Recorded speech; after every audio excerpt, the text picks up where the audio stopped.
Oramos por la palabra que vamos a compartir. Padre amado, bendice a cada uno de los hermanos que van a escuchar el mensaje, tanto los que están aquí como los que nos van a ver a través de las plataformas. Padre, úsame como vaso de barro, colocando el poder y la gloria y la excelencia que son tuyas en mí, para que yo pueda ser un transmisor, un instrumento para transmitir tu mensaje a todos los que tienen el corazón listo para recibirlo, Padre. En el nombre del Señor Jesús. Amén y amén. Gloria a Dios. Hoy estamos en la segunda parte de la serie de mensajes Un Padre que nos ama. Vamos a hacer una recapitulación de lo que vimos el domingo pasado en la primera parte de esta serie de mensajes de Un Padre que nos ama. Estuvimos viendo que Dios se presentó desde antes de la creación como Dios. Lo hemos estado analizando ya hace varios domingos, de que Dios se presentó como el Altísimo, como el Creador, como el Dios eterno, pero que no se presentó como Padre desde Génesis hasta Malaquía. No se presentó. Y que también estuvimos viendo que Jesucristo antes era el ángel de Dios, el ángel de Yahvé, el ángel de Jehová, como le conocen en las Biblias. Entonces Jesucristo tampoco fue presentado desde el principio como Jesucristo, sino que era el Verbo en el Génesis, y después en la Cristofanía, que es una manifestación de Jesucristo antes de una forma espiritual como el ángel de Jehová. Eso se llama Cristofanía o Epifanía en el lenguaje teológico y de la Biblia.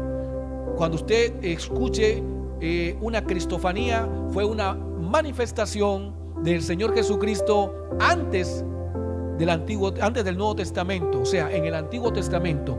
Luego vemos que Dios hace silencio entre 400 y 500 años, pero después habla a través de sus arcángeles o ángeles, como dice en la Biblia, y le habla a Zacarías y le habla a María, y en el sueño también se le revelan a José, diciendo que vendría el Salvador, que vendría el Hijo de Dios, el Señor Jesucristo.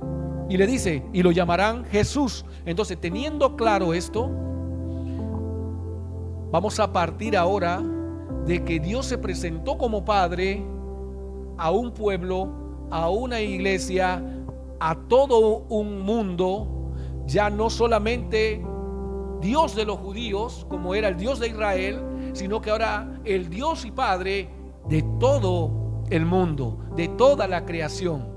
Y aquí es donde vamos a entrar en lo que es de criatura o creación a hijos e hijas. Yo quiero que vayamos a 2 de Corintios capítulo 6 verso 14. Y dice la palabra de Dios en el nombre del Señor Jesús. 2 de Corintios capítulo 6 verso 14 dice: no se unan en yugo desigual con los incrédulos, porque ¿qué compañerismo tiene la justicia con la injusticia? ¿Y qué concordia Cristo con Belial? ¿O qué parte del creyente con el incrédulo? ¿Y qué acuerdo hay entre el templo de Dios y los ídolos? Porque ustedes son el templo del Dios viviente. Como Dios dijo: habitaré y andaré entre ellos, y seré su Dios, y ellos serán mi pueblo. Según Ezequiel 37:27 se dijo esta profecía. Y en el verso 17 dice: por lo cual salgan de en medio de ellos y apártense, dice el Señor, y no toquen lo inmundo, y yo los recibiré. Y el verso 18 dice: y seré para ustedes por padre, y ustedes me serán hijos e hijas, dice el Señor todopoderoso. Esto lo declaró en Primera de Crónicas 17:13. Pero el apóstol Pablo lo cita aquí en Segunda de Corintios. Ahora, así como Dios pasa a ser el Padre de nuestro Señor Jesucristo y el ángel de Yahvé pasa a ser el Hijo de Dios, nosotros debemos pasar a ser de criaturas o creación a hijos e hijas de nuestro Padre Celestial. Entonces, nosotros mientras andemos en este mundo, o mientras andábamos, porque lo que estábamos aquí, estamos porque somos hijos. Pero hay muchas personas que están afuera, y si usted hace una pregunta, muchos van a decir equivocadamente: todos somos hijos de Dios. Y eso es una gran mentira. No todos somos hijos de Dios. Todos somos criatura o creación de Dios. Eso sí somos, porque Dios creó todo lo que está en el mundo. Pero no todos son hijos de Dios. ¿Sabe quiénes son hijos de Dios? Los que confiesan al Señor Jesucristo como Señor de su vida. ¿Por qué? Porque ese fue el camino que dejó Dios para llegar a Él. Por eso Jesucristo dijo: yo soy el camino, la verdad y la vida. Nadie llega a mi Padre si no es por medio de mí. Eso lo dijo Jesucristo en los evangelios a sus discípulos y a toda la humanidad. Entonces, usted es hijo e hija. Yo soy hijo de Dios, porque un día decidimos en nuestro corazón confesar al Señor Jesús como Señor de nuestra vida. Entonces usted tiene derecho en el reino de Dios por ser hijo de Dios. Las criaturas y la creación de Dios no tienen derecho, no la tienen. Entonces nosotros tenemos que hacer uso del derecho que Dios nos ha dado.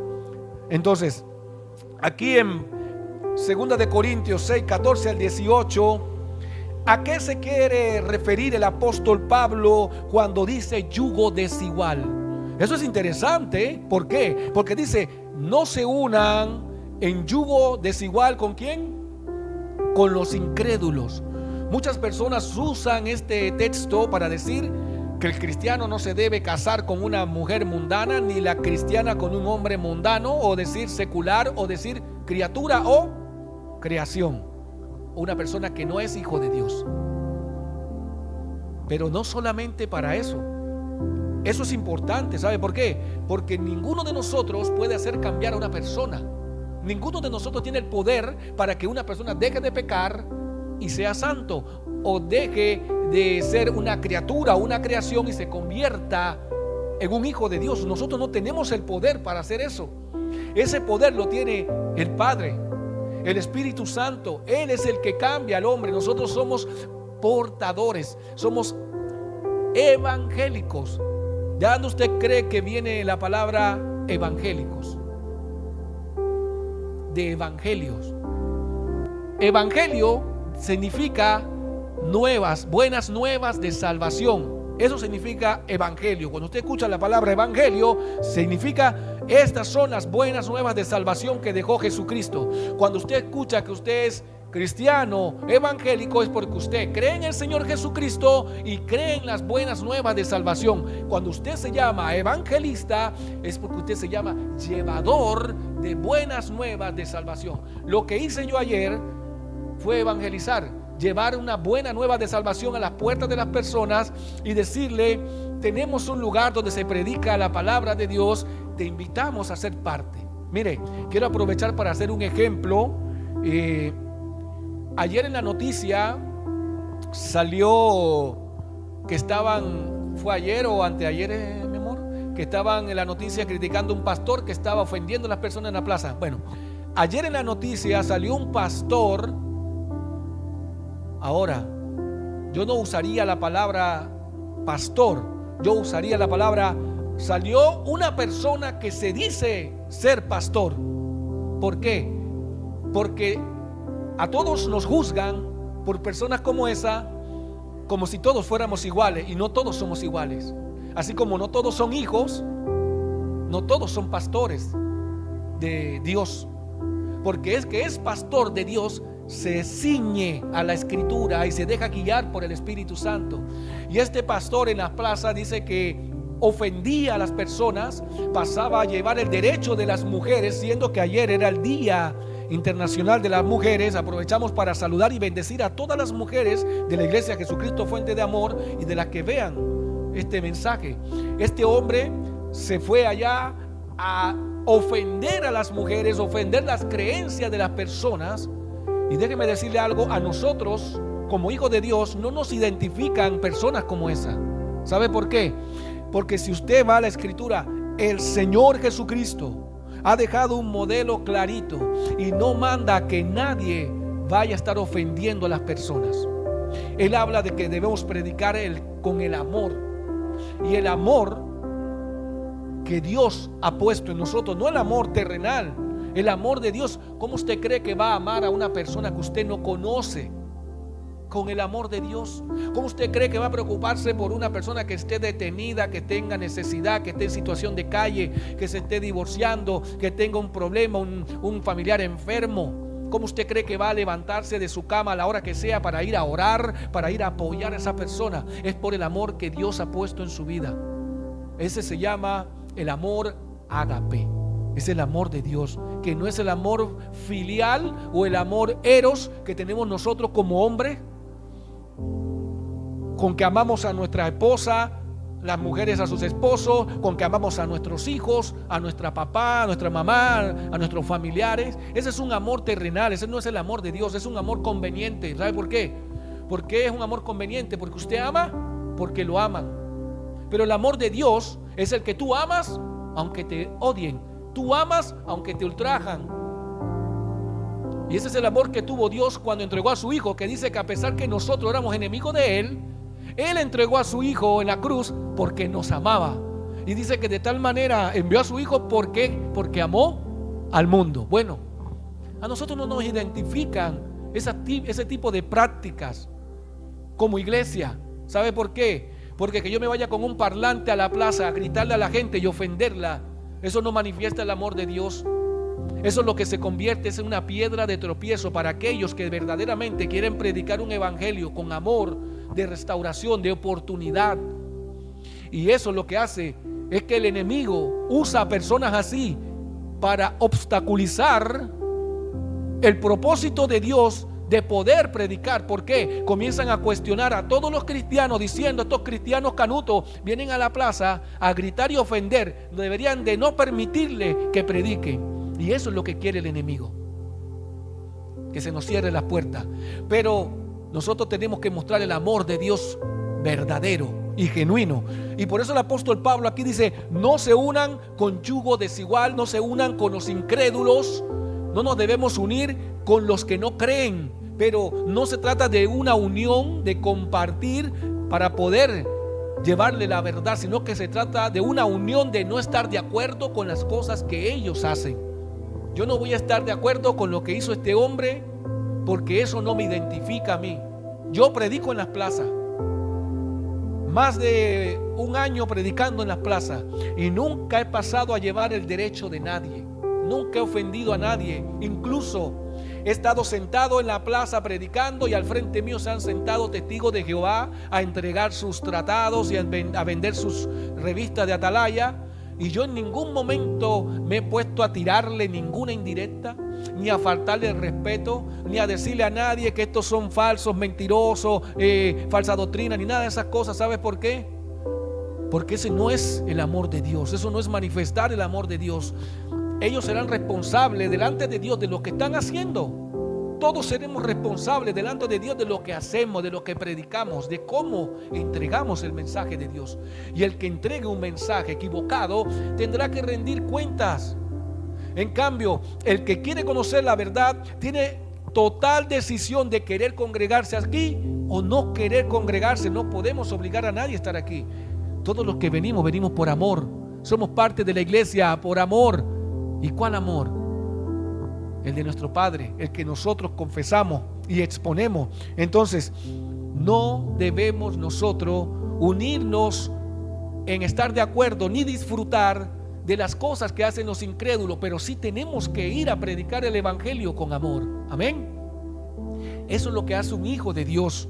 Ahora, también dice: ¿qué acuerdo hay entre el templo de Dios y los ídolos?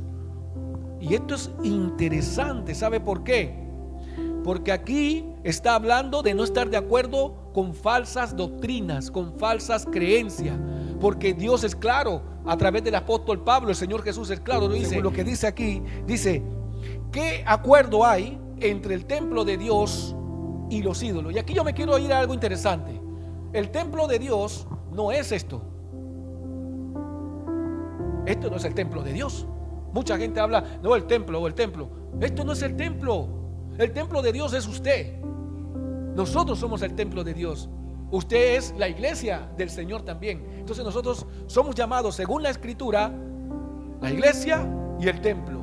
¿Y qué sería esto? Esto es un auditorio, esto es un salón de evento, es un negocio que en la semana funciona como tal. Entonces no podemos enfocarnos de que, el templo, el edificio. No, usted, individual. Nosotros somos el templo del Dios viviente. Entonces nosotros no tenemos nada de acuerdo con las tinieblas, nada de acuerdo con los ídolos. ¿Y qué pasa hoy en día en algunos templos? No voy a decir nombre, pero ¿qué pasa? ¿Está lleno de qué? De ídolos. ¿Y usted cree que ese templo es de Dios? Por querer llamar el edificio por un templo. No es templo de Dios. ¿Es templo de quién? De las tinieblas. Lo dice la palabra, no lo digo yo. Ahora, la palabra ídolo en el templo se refiere a ídolos dentro de nuestra vida. ¿Qué ídolo hay en nuestra vida que nos está a nosotros estorbando para hacer templo donde habite el Dios viviente? Ahí es donde tenemos que examinarnos cada uno de nosotros y ponernos a pensar: ¿qué está robando el tiempo de Dios en mi vida? ¿Qué es lo que me está estorbando para que se manifieste la gloria de Dios en mi vida, que debió haberse manifestado hace mucho tiempo? Conversaba con mi hermano Leonardo y conversaba con mi hermano Cristian, y con los dos les di esta palabra que me dio el Espíritu Santo en la semana pasada. Ahora se la comparto a toda la iglesia. La iglesia se debilita cuando nosotros dejamos de congregarnos. Nosotros nos debilitamos cuando no nos congregamos. O sea, individualmente, como un templo individual, nos debilitamos cuando no nos congregamos. Y también nos debilitamos a la iglesia cuando dejamos de congregarnos en la iglesia. Eso es importante tenerlo claro. ¿Por qué? Porque la iglesia del Señor es un cuerpo.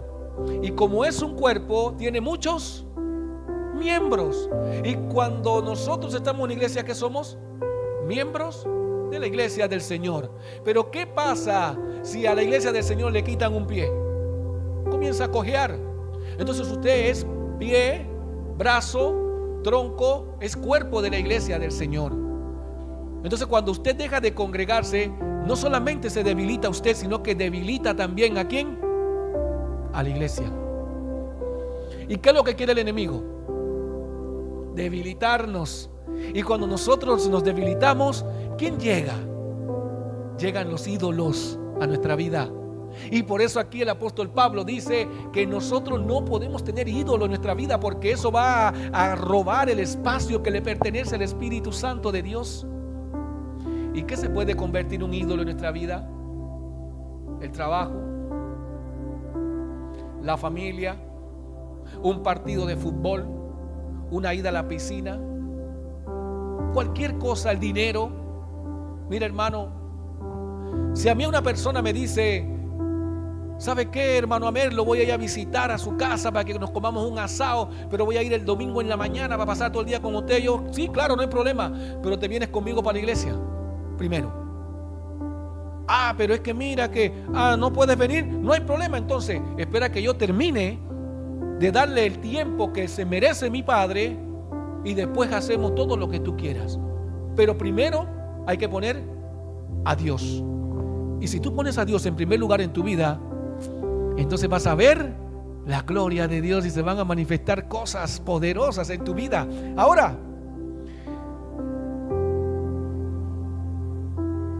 nosotros necesitamos que el Espíritu Santo de Dios sea el que se manifieste en nuestra vida. El precioso Espíritu Santo de Dios. Por eso Jesús dijo en Mateo 11:30, porque mi yugo es fácil y ligera mi carga. Para poder pasar de criatura o creación a hijo, nosotros necesitamos tomar el yugo de Jesucristo. Y la carga nuestra, el yugo de nosotros, que es complicado, dejarlo en las manos de nuestro Padre. Cuando usted hace eso, usted se va a sentir aliviado. ¿Por qué? Porque usted no puede cambiar ninguna circunstancia en su vida por su propia fuerza. El que la va a cambiar es el Señor Jesucristo, es nuestro Padre eterno, es el Espíritu Santo. Ahora, avanzando con el mensaje, para pasar de criaturas a creación o ser hijos o hijas del Señor, de ser hijos o hijas de nuestro Padre, hay un solo camino. Y Dios dijo: habitaré y andaré entre ellos y seré su Dios y ellos serán mi pueblo.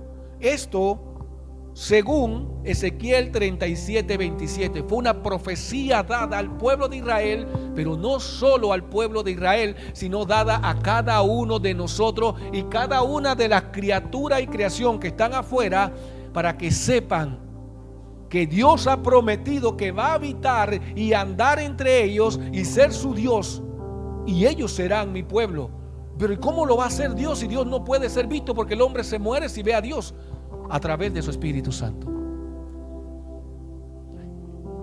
Y aquí vamos a hilar un poco más fino, iglesia. ¿Sabes por qué? Solo para el que confiesa con su boca que Jesús es el Señor y que cree en su corazón que Dios le levantó de los muertos, ese será salvo. Según el libro de Romanos capítulo 10 verso 9. O sea, nosotros, los que estamos aquí, todos hemos confesado que Jesús es el Señor y que Dios le levantó de los muertos y creemos en Él, y por eso somos salvos. Por eso tenemos vida eterna. No tenemos vida eterna porque alguien te haya dicho: toma, Cristian, aquí vas a ser salvo, toma la vida eterna. O usted, hermano Leonardo, o usted, hermana Rosa, o usted, hermana Alejandra, o usted, hermano Ezequiel, o usted, hermano Miguel. No, la salvación no se hereda. Ay, porque mi papá es pastor, o que mi mamá es cristiana, o porque es ministro de alabanza, yo soy salvo por herencia. No, eso no se hereda. La salvación es individual y personal. Cada uno tiene que cuidar su salvación, tiene que buscar su salvación y cuidarla cuando la logra. En las cosas del reino nada es por herencia. Conversaba yo también con mi esposa y con ustedes también, me parece que los conversé, hermanos, y les decía que hoy en día en la iglesia se ha llenado de tanto tradicionalismo y tantas cosas cuadradas y tantas dogmas, de que si el pastor es pastor, el hijo tiene que ser pastor y la mujer tiene que ser pastora.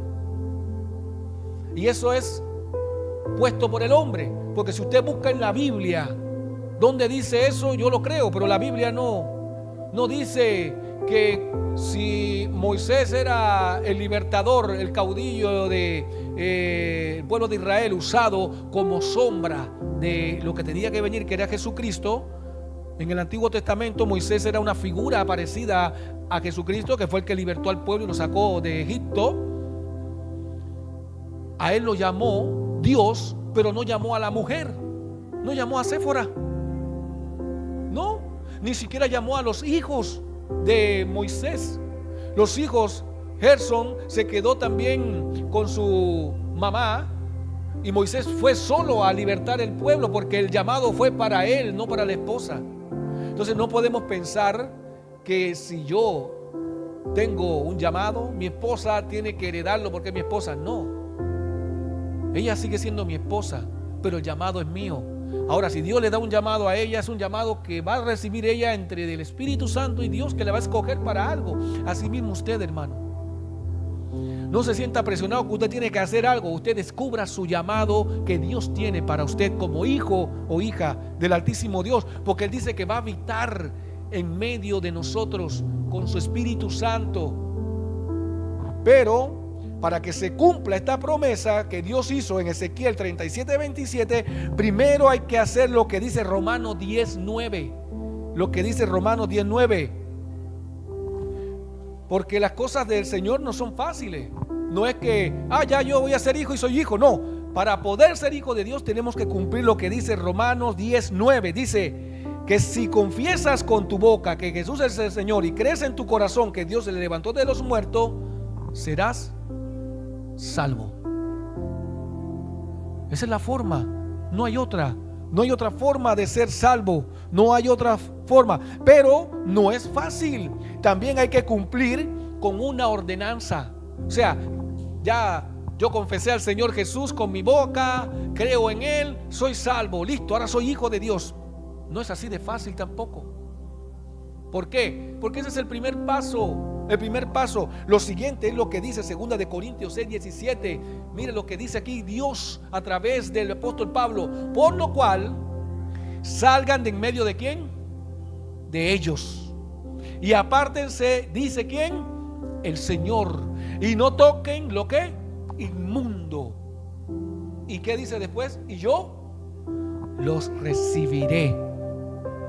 O sea, Dios está diciendo: sepárense, apártense de toda esta inmundicia que hay en el mundo, de toda esa cosa que hay en el yugo desigual, en la idolatría, en las criaturas, en la creación, que no tiene el Espíritu Santo de Dios, que no tiene al Señor Jesús como Señor y Salvador de su vida. Entonces, Él te está diciendo: si confiesas, ya confesé, pero ahora aléjate, apártate. Ahora toma tú una decisión. El Señor hace lo imposible y nosotros tenemos que hacer lo posible. Cuando Lázaro fue resucitado, Jesucristo dijo: quiten la piedra, porque eso era lo que el hombre podía hacer. Pero resucitar al muerto era el trabajo de Jesucristo, porque eso era lo imposible para los hombres. Lo posible para usted es confesar al Señor Jesús como Salvador de su vida. Y lo posible para usted es apartarse de las personas las cuales están siendo estorbo para que usted pueda ser hijo de Dios. Y también quitar toda la idolatría que hay en su templo, que es el templo del Espíritu Santo, su cuerpo, para que allí ocupe el lugar el Espíritu Santo de Dios. O sea, yo me he encontrado con gente que dice: pero es difícil, no puedo dejar esto, es que soy débil. Pero la Biblia dice que tú puedes, porque todo lo puedes en Cristo que te fortalece. No lo vas a dejar solo. Jesús no te ha dicho que te va a dejar solo. El Señor Jesús prometió, según la palabra, que estaría con nosotros ¿hasta dónde? Hasta el fin del mundo. Amén. ¿Y cuánto? Todos los días de nuestra vida. Entonces, ¿qué dijo Jesús cuando habló con Marta, que estaba desesperada porque su hermano estaba muerto, Lázaro? Y le dijo: Marta, para el que cree, todo, no algunas cosas, todo es posible. ¿Crees tú?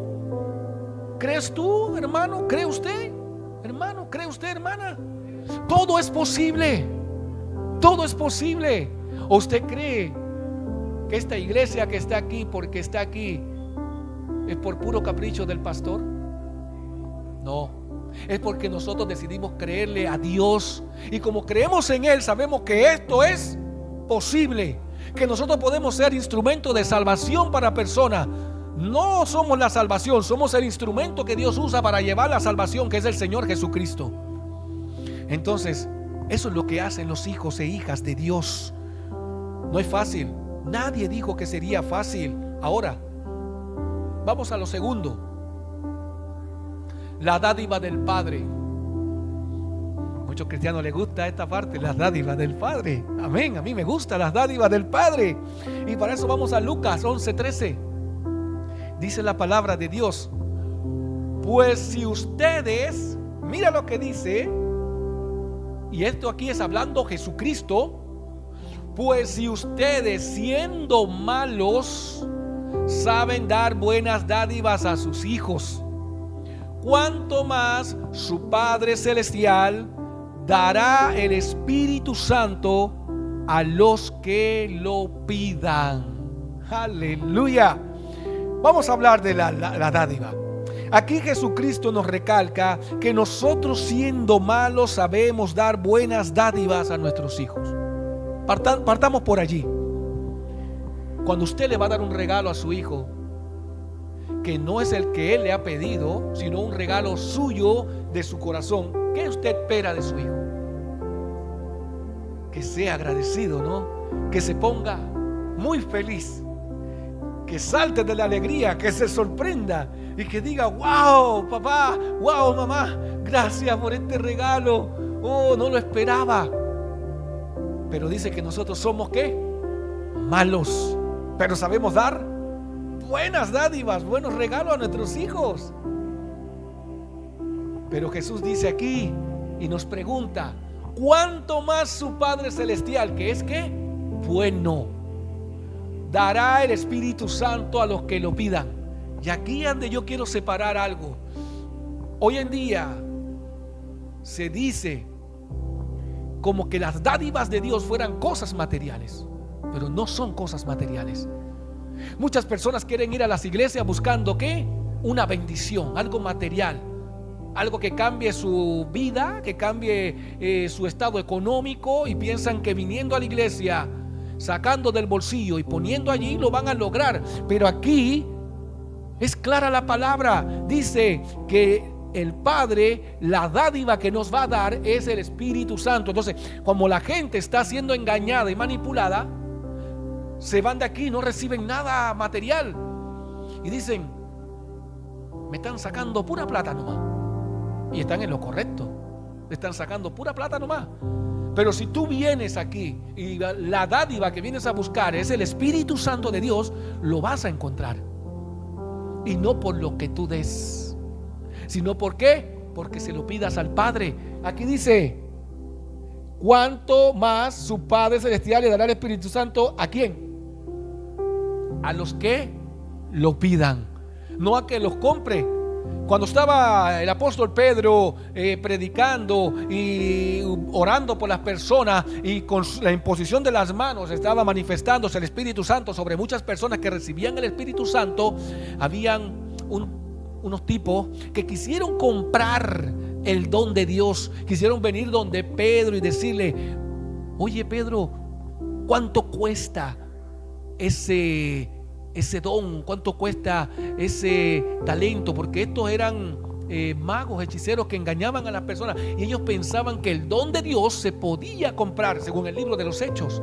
Y vinieron y querían comprar el don de Dios. ¿Y qué le dijo Pedro? Perezca a ustedes y su dinero, porque el don de Dios ni se compra con dinero, ni se recibe por dinero. Es un regalo, es un don. Usted no va a recibir aquí el Espíritu Santo porque yo le ponga a usted una cuota o una tarifa diciendo: hermano, si usted quiere recibir la llenura del Espíritu Santo, tráigame 50,000 pesos. O hermano, si usted quiere recibir el don de Dios, tráigame 10,000, 20,000. A los que vengan, yo voy a orar para que el Espíritu Santo lo llene. Venga aquí, tráigame. Eso es mentira. El don de Dios se recibe porque uno lo pide y lo desea, y Él te lo regala. Es un regalo, no se puede comprar. Y ese es el Espíritu Santo de Dios. Entonces, iglesia, para que tengamos esto bien claro, el regalo de Dios, la dádiva de Dios, que Él la compara con cosas materiales, porque dice que nosotros como malos sabemos darle buenos regalos a nuestros hijos. Él dice que Él da uno mayor, que es el Espíritu Santo de Dios, a los que se lo pidan, porque Él es bueno. Ahora vamos a ir ¿a dónde? A las bendiciones. Ya quedamos claros con las dádivas, el regalo, y hay dos dádivas, y eso lo vamos a ver más adelante. Ahora yo quiero que hablemos de las bendiciones, la bendición del Padre. Y para eso vamos a Efesios capítulo 1, verso 3. Dice: bendito sea el Dios y Padre de nuestro Señor Jesucristo. Aquí vemos el apóstol Pablo presentando a Dios como el Padre y Dios de nuestro Señor Jesucristo y de todos nosotros. Dice que nos bendijo con toda bendición espiritual en los lugares celestiales. ¿En quién? En Jesucristo, que es nuestro Señor. Ahora, vimos que la dádiva es espiritual, pero vemos que la bendición del Padre, ¿qué es también? Bendito sea el Dios y Padre de nuestro Señor Jesucristo, que nos bendijo con toda bendición. ¿Cuál? Espiritual. ¿Dónde? En las regiones celestiales. O sea, que si yo vengo a la iglesia del Señor porque quiero buscar cosas materiales, no voy a encontrar cosas materiales. ¿Por qué? Porque aquí se viene a buscar lo espiritual. Aquí se viene a buscar la llenura del Espíritu Santo, el poder que Dios da para predicar el Evangelio. Aquí se viene a buscar la presencia de Dios, el cambio y la transformación del hombre interior hacia afuera. Entonces vemos muchas personas que se van defraudadas porque alguien le dijo: ven que Dios te va a cambiar la vida, todo va a ser bueno. Y cuando viene, comienzan más problemas que nunca, comienzan más pruebas que nunca, y dicen: oye, pero qué mentira más grande la que me dijo este, ¿ah? O te encuentras con otro que dice: venga, hermano, a pactar, venga a sembrar, porque usted pactando Dios le va a bendecir, Dios no habla que la bendición de Él tiene que ver con cosas materiales.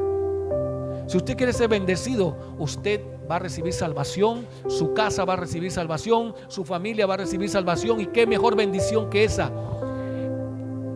Y dice que ya hemos sido bendecidos. O sea que yo no vengo a la iglesia para ser bendecido, ya yo soy bendecido, ya usted es bendecida, ya usted es bendecido. ¿Y cuándo? Antes de que este mundo se formara, según el libro de Efesios capítulo 1 verso 3. Usted no necesita ser bendecido porque ya ha sido bendecido. Pero entonces, ¿cómo es esto de que yo necesito prosperidad, cosas materiales también? Vamos a Lucas capítulo 12 verso 29 al 31. Vamos a Lucas, libro de Lucas. Y aquí le voy a responder cómo usted puede obtener cosas materiales de parte de Dios. ¿Y se puede obtener? Sí, claro que se puede obtener cosas materiales de parte de Dios, porque la palabra lo dice. Lucas capítulo 12 verso 29 al 31. Mire lo que dice, para que nadie lo engañe y lo confunda. Dice: vosotros pues no se preocupen por lo que han de comer, ni por lo que han de beber, ni estén en ansiosa inquietud. En ansiosa inquietud. Verso 30. ¿Por qué? Porque todas estas cosas buscan ¿quiénes? La gente del mundo. Pero su Padre sabe que tienen necesidad de estas cosas. O sea, Dios sabe que usted tiene necesidad de comer. Dios sabe que usted tiene necesidad de tomar, de beber. Dios sabe que usted tiene necesidad de vestirse. Dios sabe que usted tiene necesidad de casa, de un auto para transportarse. Dios sabe que usted tiene necesidad de todas las cosas materiales. Dios las sabe, pero Él no quiere que nosotros las estemos ¿qué? Buscando. Él no quiere que nosotros estemos buscándolo a Él por cosas materiales. Y sigo leyendo. ¿Por qué? Dice: mas busca el reino de Dios, y todas estas cosas serán ¿qué? Añadidas. O sea, nosotros como hijos de Dios tenemos derechos legales, porque usted como hijo tiene un derecho legal en la herencia de su papá y su mamá, ¿sí o no?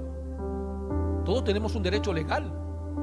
Cuando el papá o la mamá partan de este mundo, va a quedar una herencia que tiene que ser repartida entre ¿quiénes? ¿Los sobrinos? ¿Los yernos? ¿Las yernas? No, no tenemos vela en ese entierro. Va a ser repartida entre los hijos. ¿Por qué? Porque ellos tienen ¿qué? Derecho. ¿Y nosotros? ¿Por qué tenemos derecho? Porque para poder que haya una herencia tiene que haber ¿qué? Un muerto. ¿Y quién murió? ¿Quién murió en la cruz? Para hacernos herederos y coherederos. Murió Jesucristo. Y aquí es donde hablamos del tema que a todos les da miedo: la muerte. Nadie está preparado para la muerte. Conversaba con mi suegra y mi suegro anteayer era, ¿no? Estábamos conversando el sábado sobre la muerte, de que nadie está preparado, nadie está listo para enfrentar un momento difícil como ese. Pero ¿sabe algo? Llegamos a la conclusión que nosotros como hijos de Dios, y los que también se acercan familiares como hijos de Dios, no nos vamos a preocupar por la muerte, porque si nosotros morimos, la palabra dice que ¿qué? Que no morimos, sino que vivimos. Porque vivimos porque Él nos va a resucitar. Así como Jesucristo resucitó de los muertos y ahora está sentado a la diestra, Él prometió que nosotros que creemos en Él y que somos hijos, y este es el derecho que nos da de ser hijo, que vamos a ser resucitados y levantados el día del Señor.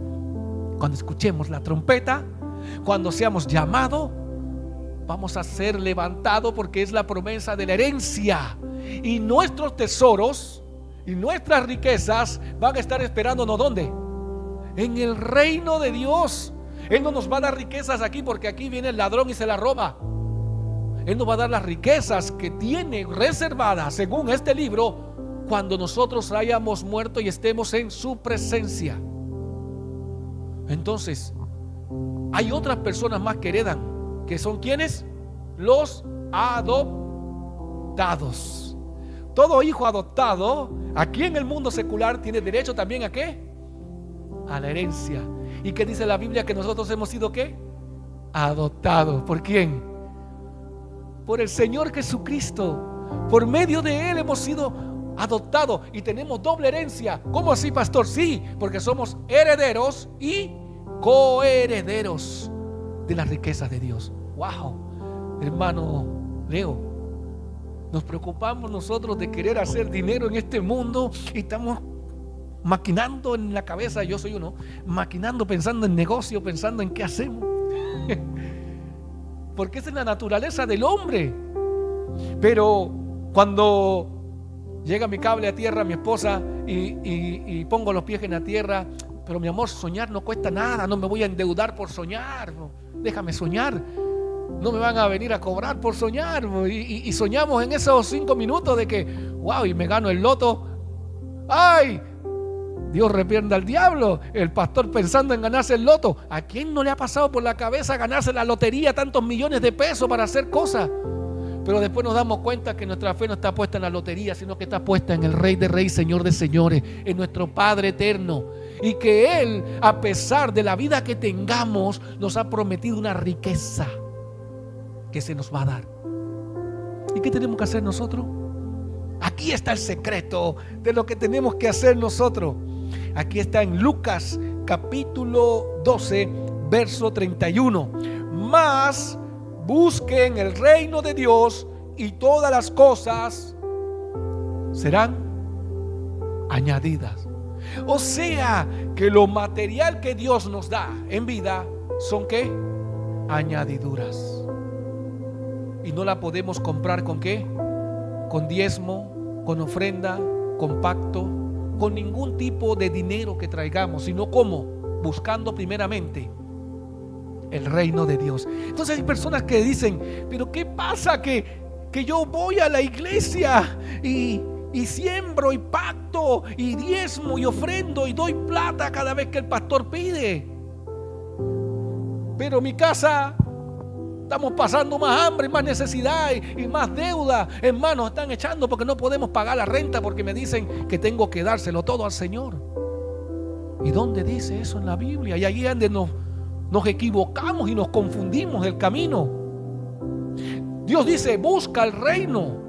Busca el reino. Si tú vienes a la iglesia, no te preocupes de la plata, ven a buscar el reino. A eso ven.